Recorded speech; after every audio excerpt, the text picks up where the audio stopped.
Hi, welcome to continuing the conversation with Sadie. Today's guest is someone whose work sits right at the heart of what season three has been exploring: rights, power, culture, and the deeper structures that shape people's lived experience of support, inclusion, that is a big one, and belonging. But what makes Lyric Rivera such a powerful voice for this conversation isn't that they work inside the system, it's that they don't. And I really love that.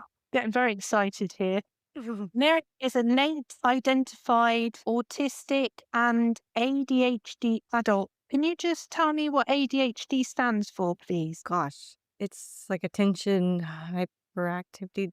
I don't know. I don't like the because it's got disorder in it, and I don't feel like it's a Yeah. disorder.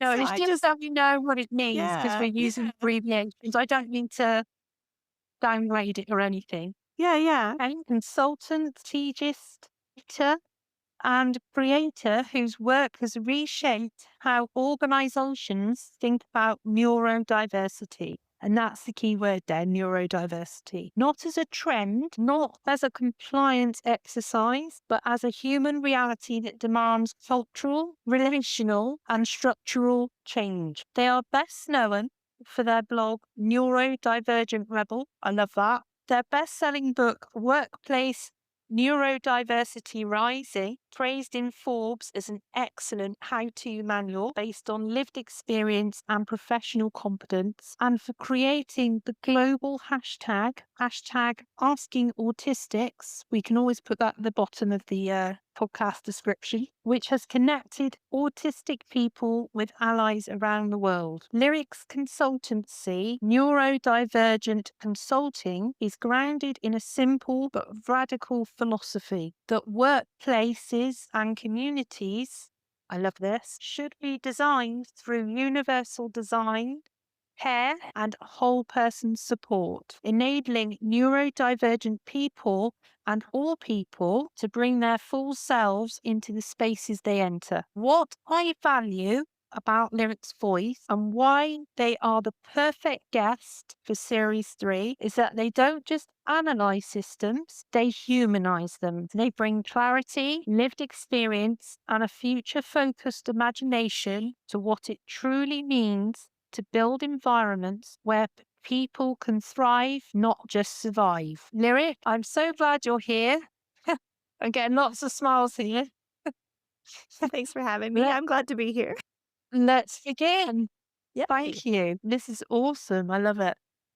So, section one, we like to go into practice, culture, and rights based inclusion. So, when you look at inclusion from the outside in, what does a rights based approach to neurodiversity actually look like in real life beyond policy language? Yeah. So, all of us, regardless of if we are neurodivergent or neuronormative, so to speak, or, if we have any other kind of disability or way that society makes our lives harder, like we really do need to have, just our basic right of human dignity and respect brought into the spaces we enter. And a big part of that is having emotional safety and being able to speak up for our needs. And so that's so important because, especially if we have disabilities or weaknesses that are less common, if we don't have that respect for autonomy and to have our basic needs met so that we can be the best versions of ourselves, it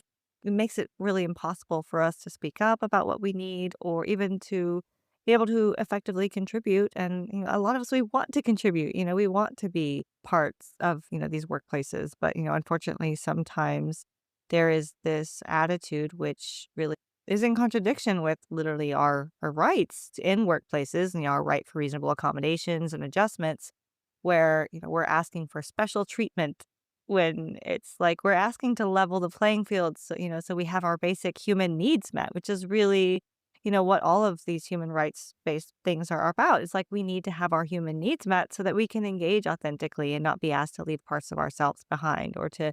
minimize and tone ourselves down in these different spaces we enter. And, to be treated with just respect and decency by our peers, which I don't think it's that big of an ask. It shouldn't be, No. but sometimes when we ask people, like, "This is what I need to be successful," which is really what it's about, we get this pushback Very good point. and it prevents us from being successful or thriving and being our best selves. Yeah. You'll work across workplaces, communities, and movements. You work across all of those.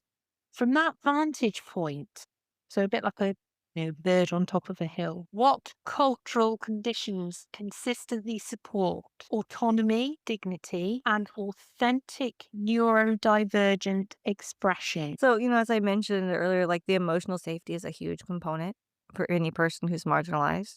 A safe space. Yeah. Yeah, we need to have that safe space. And, it's like bringing that whole self and not having to like hide our weaknesses and hide what Mm, makes us us and hide our needs.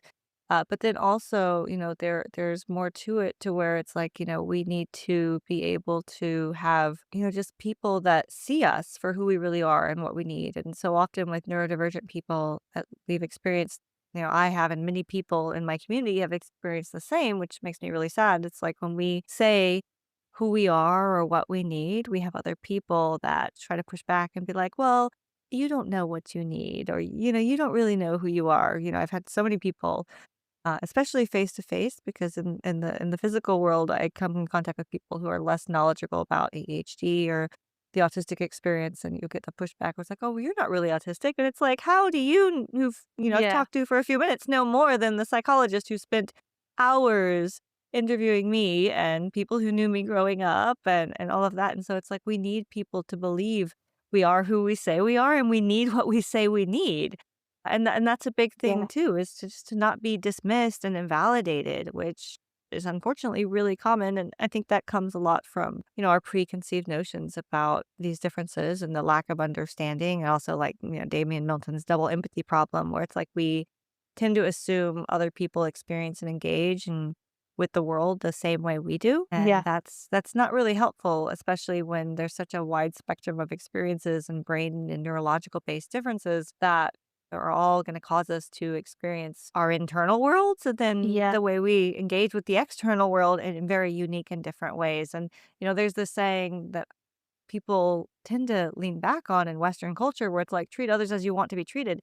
But in my case, like, I love the sentiment of that, but in practice, it doesn't work when the people you're engaging with don't want to be treated the same way you want to be treated, right? We're assuming people want to be treated as we want to be treated when we put that on them, but it's like, I don't want to be treated like a non-autistic person just because a non-autistic person would like to be treated a certain way. You treat me that same way, I'm going to fail because I do need to be treated in a way that Mm, respects my brain and my neurotype and my neurological experiences. And yeah. so it's starting to like really question like what the other person's experience is and not automatically assume people have the same experience you do.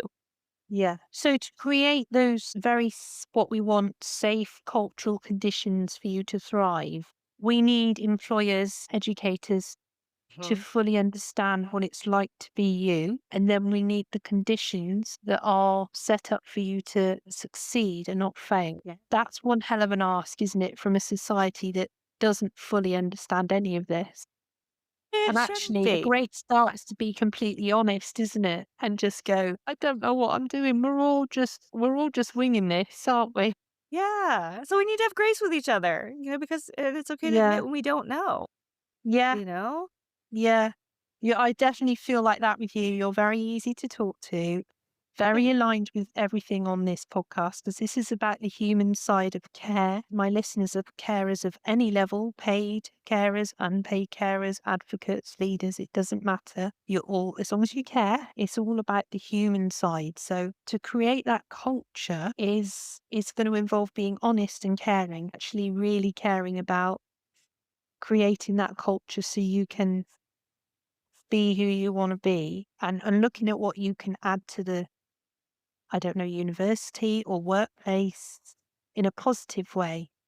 And that's your bird's eye view. And that's fab, because somebody listening to this will feel like they're, oh wow, that's what I need. When you step into different organizations, what helps you recognize a healthy culture versus one that's struggling or masking deeper issues. So it depends on the organization and how deeply they'll let me dig around. In the Yeah, ideal perfect world, if we're going to do like a deep dive and really start disassembling policies and yeah, creating new which ones, people don't like. sometimes they do. It depends on the organization if they really want to do it for the right reasons, which is Yeah, more of who I get to see these days because it's so risky and taboo in the United States to work on these cultural issues, right. Okay. which is kind of nice because it's like now I'm not working for people who are doing it just to make a rubber stamp.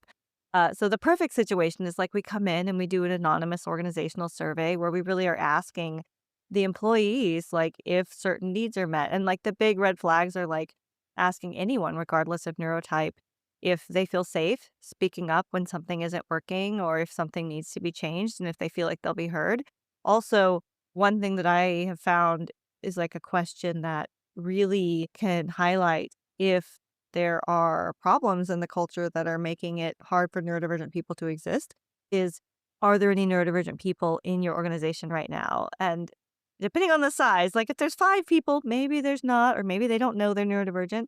But if it's a bigger organization and they say no, like that's Mm, a red flag because there probably are neurodivergent people and they don't feel safe speaking about it, so nobody knows they're yeah, there. Or the company culture and hiring process is so hostile it's chasing them out, or they're hiding it. And then the other thing is, like if there are neurodivergent people in the organization, like what does that feel like to them, like how is their existence? But those are big yeah, red flags. And then the other thing, just looking at a more broad view of it is like, do people feel like there's this culture of accountability, but not just accountability from the bottom where managers are holding people accountable, like being able to like manage up.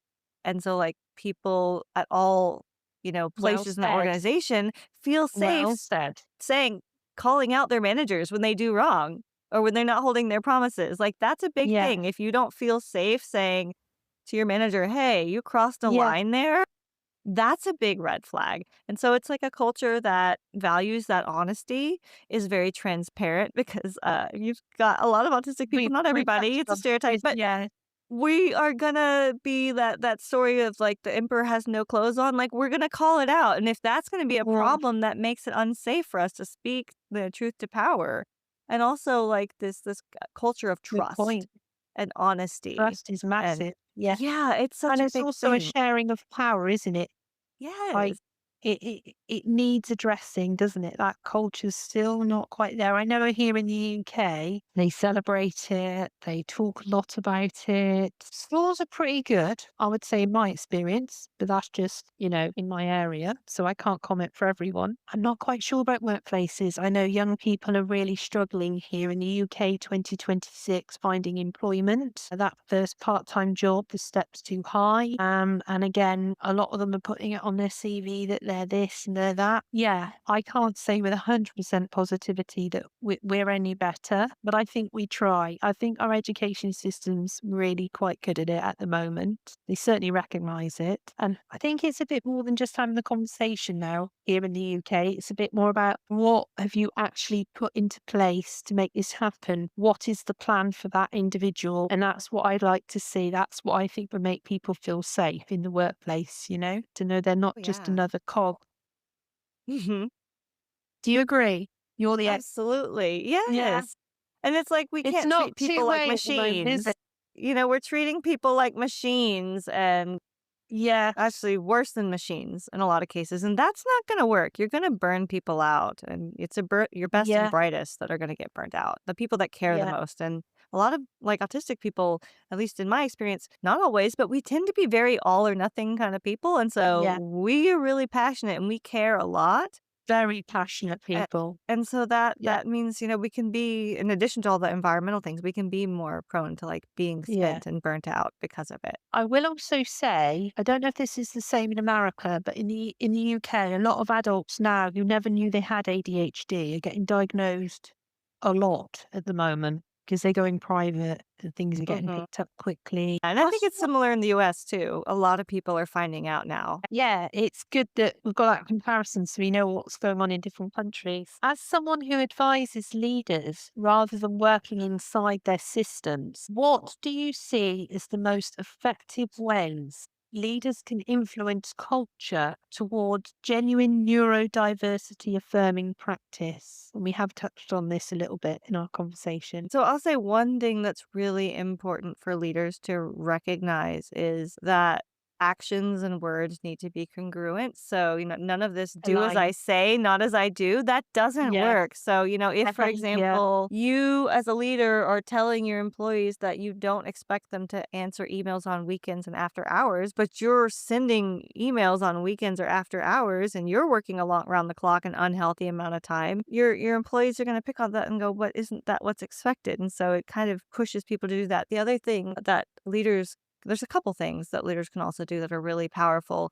One would be showcasing that it is okay to be vulnerable and to have struggles. So going Mm, first and setting that example. And so, if you're a leader and you are having your, daily little check in with your team and you're saying, "Hey, I am not my best self today," and yeah. that I'm gonna, need a little help or maybe a little space or, I'm having this difficult time at home and so I'm kind of feeling distracted or, my kid was sick all night and, I'm, just whatever's going on that's human, make sure it's okay to do that. And then also, if you need help as a leader or you need some kind of support, saying, I'm going to turn on the captions in this meeting because it makes it easier for me to keep track or can you Mm, send that to me in an email because that way I can make sure I don't forget anything. And so you're giving an right. example of It's how people ways of can themselves working. advocate. Yes, and so Yeah, that can be I really hear you. powerful as well as Yeah. is leading and being a good example that it's okay to ask for help and it's okay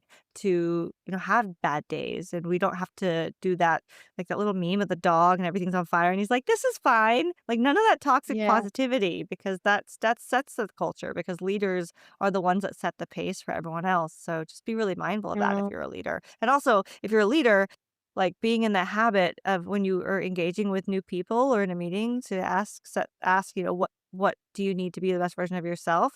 And how do you communicate best? And how can I best communicate with you? And is there anything I should avoid doing because it's gonna bother you or it's gonna be ineffective or make your life harder? And like make sure mm, you are asking everyone you're engaging with that reports to you, like, what they need on an individual basis and realize the needs can change from day to day too. Like, what someone needs this week might not be what they need next week or what they need one day, yeah. it can evolve and Yeah. change depending on what's going on in the world. Yes. And I think we definitely here in the UK need to catch up with that ways of working. And hopefully this podcast today is this nudge in the right direction. I'd like to think something's better than nothing and that at least we're trying. You've certainly done a hell of a lot. So thank God. I try. From your external perspective, what does a right centered neurodiversity affirming culture feel like when it's working well for both staff and the people they support? What does it feel like? It feels like people aren't having to hide and they aren't having to tone themselves down. And, without second thought, people aren't like worried about like if I go to my people's or HR team like to ask for this accommodation, like is it going to be denied or is it going to be a Yeah, battle to get my needs met? Like they know if I speak up that something isn't working, I shouldn't have any problem getting support. And even if it's like maybe the first thing they request might not work for the organization, like, they know there will be a dialogue and there will be collaboration to find some way to yeah, remove whatever that makes obstacle is sense. making their life more difficult. Because sometimes we have an idea and it's not always going to be the first thing we come up with, but like co-creating and working together to find something that really gets to the root of whatever the Yeah. obstacle is. In other You know, words, is this person shrinking or shining? You know, it's exactly. that safety Yes. thing we're re-exploring, aren't we? Yeah. And the culture. Yeah. That makes a lot of sense. Mm, That's brilliant. And yeah, we need more conversations. Honesty, I think, is an interesting one we touched on. Yeah, it needs more work, doesn't it? yeah. Okay, section two, we're going to look at interaction, relationships, and power, which I think is an interesting one, especially when we think about creating that safe space for people and how people respond to that. From your position observing many systems, what role do everyday interactions play in shaping people's experience of safety, inclusion, and autonomy? Yeah. So, thinking about just like in a workplace or any kind of community setting, When you are engaging with other people and, they're dismissive of you or, they make fun of you for having weaknesses or they are just really invalidating or just generally not willing to hear you out and they're coming with their preconceived notions and assumptions about you, it really stifles everything because it is just like projecting onto you so much that you can't actually show who you really are. And that's Mm. the hard thing is when other people's assumptions, which is a really big part of the problem, is like other people, maybe they automatically assume bad intentions if you miss a deadline. And they're just like, oh, you're just not trying. And that's such a big thing for a lot of neurodivergent people, especially, as ADHDers. There was like a study a while back that said some astronomical number of times ADHD people are just told they're not trying hard enough when a lot of times we're trying our best. And it's like when, we're doing our best and over again, we're told, can you just try a little harder? Or if you would only apply yourself, it's so demoralizing because your best is really all you can give, right? And so people are assuming that we are working with the same resources or, we have the same supports and needs and skills. And when that's not really true at all, even thinking, looking at, some Yeah. people who might have a spouse at home helping them with things. Someone might be a single parent, outside of Mm. the lens of neurodiversity. Like you have different amounts of time and energy. And so, if you are financially more well off, you might be able to outsource things, like have someone come Yeah. clean your house for you and do all Oh these God, executive yes. these I know executive people like functioning that. tasks, Like, oh right? And wow, so the I wish I energy had that. distribution is different. Yeah, exactly. Like if you have someone to come Wow. help you care for yourself and your house, you're going to have a lot Yeah. more resources and energy than someone who's doing everything by themselves and doesn't have support outside of the workplace. So Yeah. it even like extends beyond the workplace too.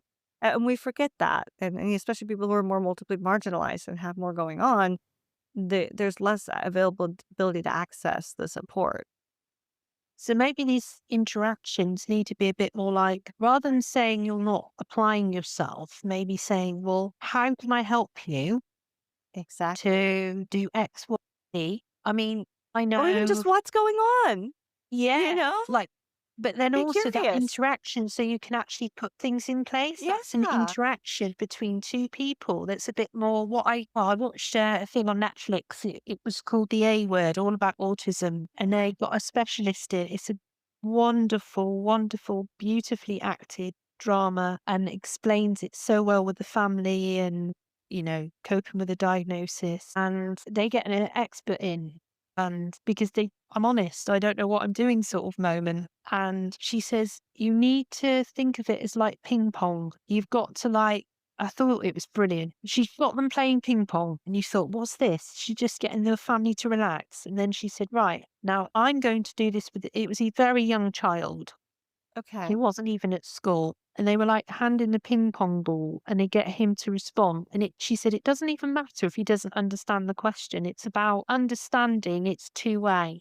And again, Mhm. if people took the time, I'm not talking like 3 or 4 year old management. I'm talking about care at any level to just ask, like we do in series 2. It's all about the how. How do you interact? How do you help somebody? I think that would go a long way in just assuming someone's not trying hard enough. Because if you Yeah. push in the wrong direction, they're going to get overwhelmed, aren't they? Mhm. And they're And going to it's like we start need to thinking meet in the awful middle. things about themselves.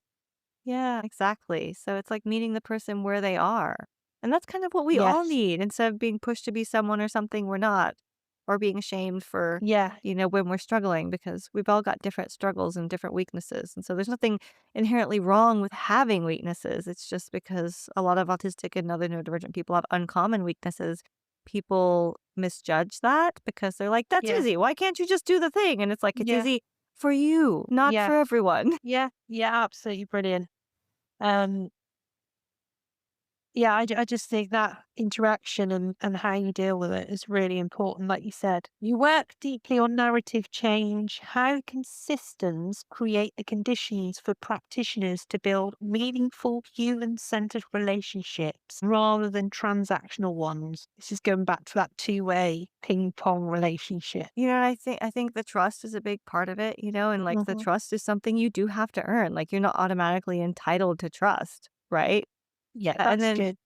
with autistic and neurodivergent people, a lot of times, unfortunately, we've been asked to overextend and stretch ourselves to fit into systems and relationships and communities that aren't willing to meet us where we are. And so we're like doing this round peg square hole thing where we are Yeah. destroying ourselves trying to Yeah. assimilate into systems that aren't even willing to flex to meet us where we are and meet our needs. And we're told to ignore our needs and be less and do less or do more. And it's just not very compassionate because they're just pushing and pulling us like silly putty, and you can only stretch someone so much and so many times before it's gonna snap. And even silly putty, it's Yeah. stretchy, but it'll eventually snap, right? And so it's not Yeah. compassionate to just push and pull Compassion. people Yeah. all the time. It's key. Yeah. And remember, everyone, this is coming from a neurodivergent consultant with a hell of a lot of experience. This is expertise advice we're getting. That's brilliant. That's brilliant. When are you coming to the UK to sort I us all out? wish. I would love to come to the UK one day. We Maybe so when it's need safer you. to We travel so back need into the you. US. Well, I won't be telling you my address on here, but yeah, you're very welcome anytime. Thank you. That's amazing. When you look across different organizations, structural or cultural barriers most often get in the way of good interaction, and how can systems design remove them? So I would say one of the biggest, biggest barriers, especially with organizations, and it happens more in large organizations. Small organizations tend to be more flexible. It's startups Yeah, are more flexible, but like these I've got a big small mind, but I like organizations, it flexible and yeah, small. they have a lot of like the bureaucracy. It really holds things back, especially Yeah, if they have this mindset where like this is the way we do things. We want everyone to yeah, do things the same way. This is how we've always done things. We can't make yeah, special exceptions. We need you to conform to the system. It's more of that square peg round hole thing we mentioned yeah, briefly earlier. Instead of like being curious and like letting people say, "Hey, this doesn't work for me." Like people who are obsessed more with the how the work gets done instead of the quality of the work, or, that it's getting done a quality and on I time. agree.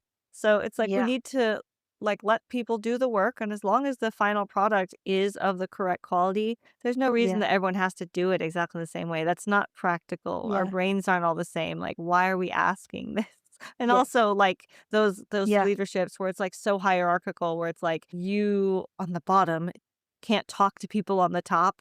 Forbidden. You need to only go to the manager above you, and it just doesn't really work well for especially like, a lot of us, not all, but I fit the stereotype of like the autistic person who doesn't necessarily see those hierarchies very well and doesn't like I'm going to speak to the janitor the same way I'm going to speak to the CEO, yeah, yeah. and that is not always received well, I will tell you. No way. No way. Well, if you listen to other seasons, I've got, people who are CQC consultants and do inspections. And I can tell you, and actually you can listen to this on my podcast in series 2, that these specialists and experts as you are, they are on my podcast actually saying that their inspection begins the minute they drive into the car park. And actually, if the gardener and the cleaner are welcoming and helpful and they see team collaboration, that's what's getting the 5 stars, not Nice. not this hierarchy, title driven industry. And actually, all throughout my podcast, everybody is saying that they want to see people before policies, which is exactly what you're saying. And it's outcome driven, which is what you're saying. And it's a little bit more specialized in this conversation because we're talking about trying to make it fair, the playing field even and fair when people are different. That's the challenge, so that people feel the same when they're not the same. Mhm. And I think it's really about looking at ways of working, isn't it? And in education and in the workforce. And you're tying this all up together beautifully with your amazing answers because you know what you're talking about. I just wanted to ask, how do you see emotional intelligence showing up in environments that get neurodiversity affirming practices right? It's a tricky one, right? Because we need to have some sort of emotional intelligence at least to a point where, like, being able to have compassion for other people and understanding one another. But then there are also some situations where some neurodivergent people might actually struggle with that emotional intelligence piece. So having some compassion when people don't have the emotional intelligence, and this is a skill that can actually, like, it's It is something a we can skill. grow. I used to have Thank a you. lot It is less a skill. emotional intelligence. It's not We something talk that's, about like, this. static. Yeah, it is a Like, for skill. example, I was a manager from a young age, and, like, I used to work in a retail store, and once I came in, Yeah, I was like, "Who did these displays? It looks like crap. It's so ugly and hideous." And I was just like, now I would never talk to any yeah, of my yeah, people that report to me in that way, and I've yeah, learned, like, because I didn't want to hurt anybody's feelings, it just didn't occur to me once upon a time that that was something that would be really hurtful to someone who had tried really hard to do something, and even though it was completely wrong, they shouldn't have been doing it. It wasn't their job and it made no sense. They were trying. They weren't trying to do something bad, and so, like, you can grow these skills. But, like, in leadership, like, when we don't have that, it means we can unfortunately be unintentionally cruel and unintentionally hurtful to people when we aren't meaning to. And so that really can hold people back because it can make people feel like they are not accepted, welcome, and appreciated. And so, a big part of emotional intelligence with neurodivergent people, or people of different brain types, is just being aware and of that the double empathy problem where people with different experiences kind of have assumptions about one another. And so bringing that level into the emotional intelligence that people are having different experiences you might not understand or relate to, and being very aware that, people are generally yeah, doing the best they can, and assume good intentions with people before you've been proven otherwise, and don't automatically jump to yeah, assume that it's something that they're doing to be a pain or to bother you or yeah. So good leaders have good emotional intelligence. They're also self-aware enough to know, again, going back to that honesty thing, look, I don't know what I'm doing. I'm so sorry. Let's start again. Let's reevaluate, revisit, review the whole process. That's a much more positive way of going forward. yeah. Yeah. I'm really glad we touched on emotional intelligence because when we're talking about neurodiversity, I think it is a skill that people can learn. It's Mhm. not necessarily something you can say, well, I've got this, I can't do it. Actually, let's be accountable. Let's take on board what we can do and not just write ourselves or anything that we can learn off. Yeah. What small, often overlooked behaviors have you seen make the biggest difference to people's sense of power, agency, and being understood? So, I think what's really, really powerful and really doesn't get enough understanding and acceptance is, like, when we are, with marginalized groups and neurodivergence, and some neurodivergent differences are more stigmatized than others. We see this tendency towards forcing neurodivergent people to out themselves in order to access supports, and Right. being that, depending on where you are in the world, there's, like, diagnostic disparities, or if you don't feel that your form of neurodivergence, because it's more stigmatized, is gonna be accepted. Right. Allowing people to access what they need and say, "Hey, this isn't working for me. Can we change this?" Without saying, "I have to have this diagnosis first," and gatekeeping with medical means. And also, thinking about being aware that when we are asking neurodivergent people to out themselves, we're putting more risk on them. And we don't wanna add more risk to vulnerable populations. And so, like, just having things be, like, universally designed, I think isn't really appreciated enough, and just really listening to people in that way, like, we don't understand how big the impact of really actually just listening can be, and, maybe someone doesn't know they're neurodivergent, but they know, I work better, if I can get these things in writing, or I work better if I have some advance notice of meetings, or it helps me out a lot Yeah. if The you can give me a process. bullet points of what Yeah. I need to do as a follow-up to this meeting and when Yeah. things are due. And Or a mind map. yeah, exactly. And so empowering people to ask for tools, even if they don't have a diagnosis. And I think that's something we don't talk about enough, because we have more and more people that are diagnosed and do know specific Yeah. neurotypes. But, there's a lot of people, like, they know they're autistic or neurodivergent because maybe they have a kid that's just like them and that's how they figure it out. But maybe they're afraid to get that diagnosis because there's unfortunately some stigma, because they're like, oh, It's a maybe stigma, isn't it? It's my parenting will be called into question, or yeah. realize, if people aren't sharing It might have nothing to do with you or your workplace. It might be something they're worried about outside of work, or maybe they don't know they're neurodivergent, or, Yeah. just for Or whatever reason, being they had a bad judged. experience. Yeah, they had a bad experience in the past, and so they're bringing trauma with them around Yeah. that diagnosis, and so those are some big pieces that I think people miss a lot. Yeah. That's wonderfully explained. And I think people going through this will fully understand everything you're saying. That's rounded up section two beautifully because we're now going to go Yay. into leadership, system design, and the future of rights for section three. So, from your external strategic perspective, what does good leadership look like in rights based, neurodiversity affirming environments? What does it look like? So, with leaders, and we've talked about a lot of this all already kind of in the previous sections, right? But Yeah, it it trying to comes sort down. of go deeper with the layers so we Yeah, get more yeah.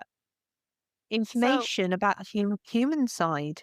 yeah, so, I know we're it's looking heavy, but it it yeah. needs to be addressed. It's always going to be that elephant in the room otherwise. Well, I think, people need to have like their rights to self-expression, their rights to, there's freedom of thought, and, there's all of these different rights. We have our rights to, have our needs met and be respected in a workplace. Like, we literally, if we have a disability, like, we have the right to be accommodated and supported. And so, like, with leaders, we have those leaders that are hopefully proactive and not waiting and making people come to you to get their needs met. They're actually going to people on an individual level and supporting them, as a leader, instead of, blaming people when they're struggling. It's like you see someone that's missing a deadline, instead of going and berating them for missing their deadline, you're going and going, "Hey, is there an obstacle I can help you remove? Hey, I noticed you were shutting down in that meeting, or you didn't engage. Like, are you feeling okay? Would it be, do you need a way to contribute after the fact, asynchronously? Or is there a reason you're not feeling comfortable? And it's okay if you don't feel like contributing, but we want to make sure your ability to contribute is enhanced and supported.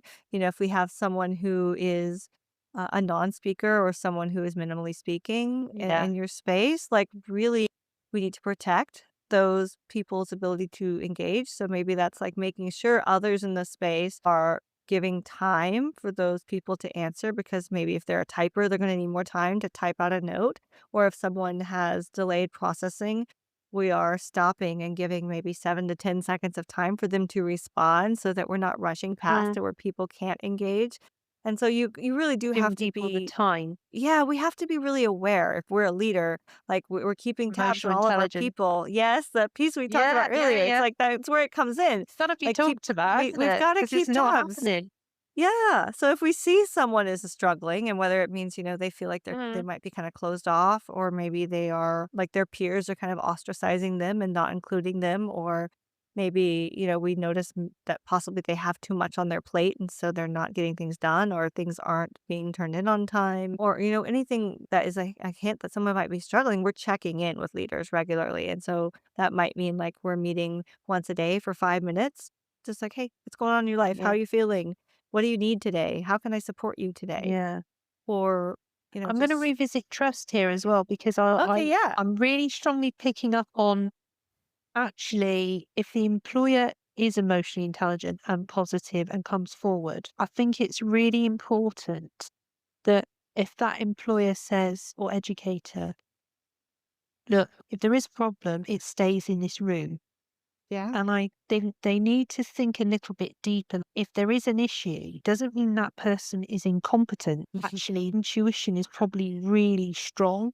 And if that person who's on the spectrum does not feel safe and does not trust their employer to not say anything, because maybe they need it to be private so they can function. There's that other side to the Yeah. coin. And I think it's funny how when you talk, I'm thinking we talk a lot about confidentiality and code of conduct, especially in the UK. And isn't it funny how we're very good with, GDPR, signing contracts, things like that, which is great. But then if somebody has, say, ADHD and they say to their boss, actually, I don't want you to tell anybody, that's why I didn't say anything. And then it spreads all around the office. Poof, it's gone. That safe space is gone. The strategic perspective is not in place because there never was one. It was just words because we talked about emotional intelligence and behavior and leading and acting in a way that builds trust. And then you create an environment that's it's almost unfortunate because they can't thrive and they end up leaving. And that's a failure of the environment, isn't it? And the system. Yeah.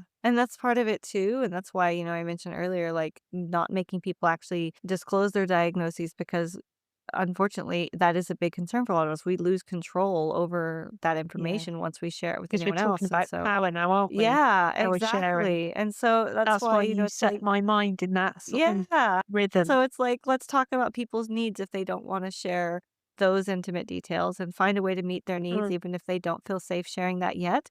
Eventually, since that trust can be earned, you might become a safe person where they trust you and share, but don't automatically expect that you're entitled to that trust when you haven't yet earned that, especially for marginalized groups of people, because we've yeah. been stepped on over and over again sometimes, death by a thousand paper cuts. Do you think, I mean, as your role as a consultant, do you think after our, conversation just now, that it would be wise and helpful maybe if the employer had a contract that was between them and the neurodiverse employee to say, this stays between us, so then that safety was enhanced, or would that make it worse? It When can it comes to be. confidentiality You know, sort of I thing. I think it depends because some people might say what like, in the United States, people are really afraid to have neurodivergence documented right now with everything that's going on with our administration Right. talking about Oh, of putting course, autistic yes. people on I'm lists, talking like, UK, people yeah. are really anxious about that. So it's like it depends, Right. because we might have a global audience here. Like, some people, it might even just be a verbal contract. It may be they don't wanna put it in writing, but it is that understanding and that agreement that this is between us, and I promise we're not gonna share it with anyone unless you tell me you want me to share it with them. And so that's why we tell people too, it's like sharing it with with trusted people that you trust at work can be like a good first step before you're deciding if you wanna share more broadly. Yeah, yeah. I think it Uh, could be, but um, even just that having the conversation, the understanding that, like you mentioned earlier, this doesn't leave this room unless you want me to go share it with HR or something. And then, because maybe they trust you, but they don't feel safe talking to HR. Like, could you talk to HR for me? Sure, you can if you feel like you can help be an advocate for someone. Like that could be very helpful as well. there you go. Yeah. Yes, it's power and it's what the hidden agenda is, isn't it? And not assuming that you're talking to an incompetent, regardless of what they've been labelled with. Where do you see the biggest gaps between leadership intention and frontline reality when you're brought into support organisations? I think the challenge a lot of times is people's attitudes. We have people that always assume that if someone has a weakness, they must somehow be able to overcome every single weakness or hide it or, not show that at work, and that weaknesses inherently make people like bad or less than, but it's like they forget that when people are neuronormative, neuroaverage, the society we live in and often the systems and structures are built in a way that support and nurture those weaknesses. And so when we're neurovariant, neurodivergent, and we have brain differences, we are living in a society that often will highlight and exacerbate our struggles and doesn't support and nurture us. It's whether it's sensory things because it's very bright and loud and overwhelming, or it's just the way Mm. communication is set up. It's set up in a way that doesn't automatically support us. And so there's those assumptions that when, people are struggling, it means it's our fault. And a lot of times it's just bad systems and design. I like to kind of like point at people where it's like if you're a non-autistic person and you're put into a world that is designed perfectly for an autistic mind, if such a thing could exist, and we're all different. So it'd be very hard to, make the world that way. But like just theoretically, if you were dropped into a world that caters to autistic people and people with autistic brains, but you have a brain that's very different from that, all of a sudden you're most likely going to find yourself struggling a lot more if you're in a world that isn't catering to your needs. And, when I used to travel around the world more to speak at conferences, I loved being in groups where it was mostly autistic people because it was like a flip on the narrative because we'd be talking in a group of autistic people in a circle and some non-autistic person would come up and all of a sudden they are the awkward one in that space. And it Yeah, was so refreshing for me to see that and very validating to see yeah, that like the non-autistic person can be the odd one out when you're in a group of autistic people and you're no longer the norm. And so yeah, yeah, it's just kind of a fun thing to think about that a lot of yeah. this is social norms, which typical is something that is dependent on time, culture, and space. For example, like, once upon a time, men wore powdered wigs and makeup and high heels, and now that would be thought of as not the norm or the standard for men. And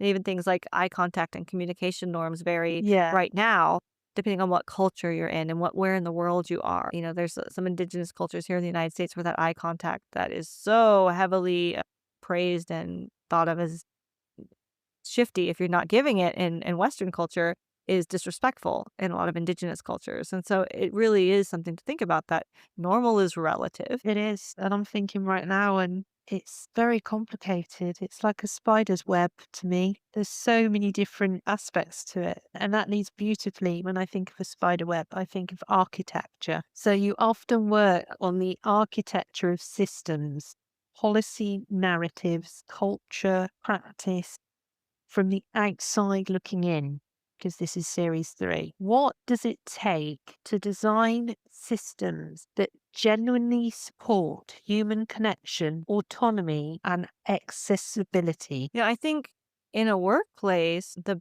best thing is to where you have enough emotional safety where people of all brain types, but not just neurodivergence, people with different racial backgrounds and cultural and ethnic backgrounds also, or different, disabilities, can really flex and move the systems around us, and we have input, and we have the right to give input on things. And that really makes it beautiful because we are all bringing our ideas and our perspectives and our You needs. feel And invested. yeah, and so we feel Yeah. respected because we feel heard. Yes. Big And one. also, other than just a policy design, from a creativity perspective, when we have organizations that are creating the next best product or art, when we have that safety, like, otherwise we aren't gonna feel safe speaking up when we have these bold, out of the box creative ideas because we're worried it might not be accepted or heard, and people might be like, I don't like that idea. And so you miss out on what actually can make businesses and spaces more innovative when people don't have that flexibility to really be heard in these systems that change the world around them to suit their needs. And I think that's a really big piece. And also, like as we talked about, having that compassion and that non-judgment and that curiosity and being able to put Yeah. our assumptions aside, like that, not bringing your assumptions about other people, who you think they are. That way we can actually be who we really are outside of who people Yeah. expect us to be. Yeah. I mean, for me, I'm not a consultant, so please correct me if I'm wrong, but I listening to you talk, I really feel like a system that's created well that helps people on the spectrum thrive almost should have like what I call a free fall space. So if people go wrong, they feel safe. And it's funny because I run my own business. So for me, I see it as I'm always creating. It's like throwing mud at all, but I always feel safe to throw that mud at all. And Yeah, actually, yeah. to me, that's a really big deal. Mhm.